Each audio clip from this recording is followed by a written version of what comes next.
Dans cette vidéo, je vais montrer comment j'ai résolu le problème du filtrage liquid lookup dans une grille éditable.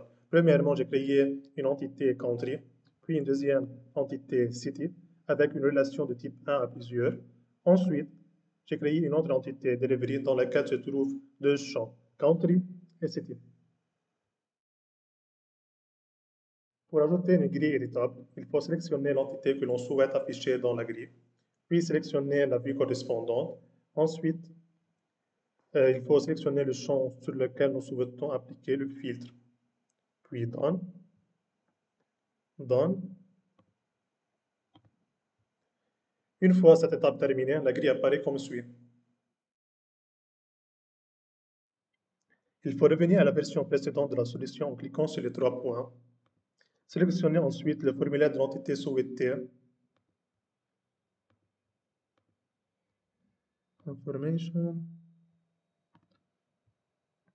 Ensuite, un double clic sur la grille éditable. Ensuite, sur Contrôle, grille éditable, sur les crayons. Il faut cocher Only Show Record Where.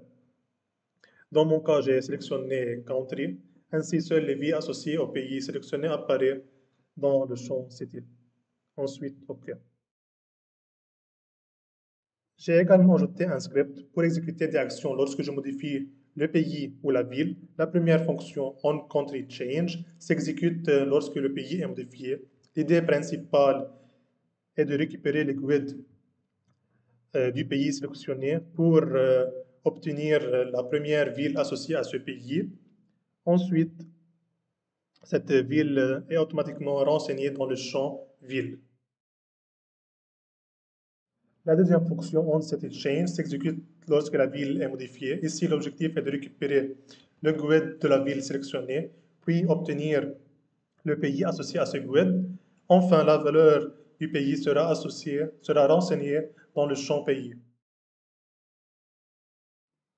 Pour exécuter ce script sur la grille éditable, il faut revenir à l'ancienne interface web utilisée précédemment. Il faut cliquer sur Event. Il faut ajouter notre script ici. De même, notre événement, par exemple, onCountryChange. De même, onCityChange. Ne pas oublier de faire Save et Publish.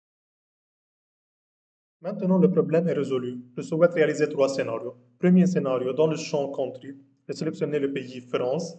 Dans ce cas, seules les villes appartenant à la France comme Bordeaux et Paris apparaissent dans le champ City. Dans le deuxième scénario, si dans le champ Country, je change France pour Liban, la première ville du Liban, Byblos, sera automatiquement sélectionnée. Je peux également modifier si nécessaire, par exemple Amchit. Troisième scénario, si aucun pays ni aucune ville n'est sélectionnée, lorsque je choisis la ville, par exemple Bordeaux, le pays correspondant automatiquement sélectionné. Merci d'avoir regardé la vidéo.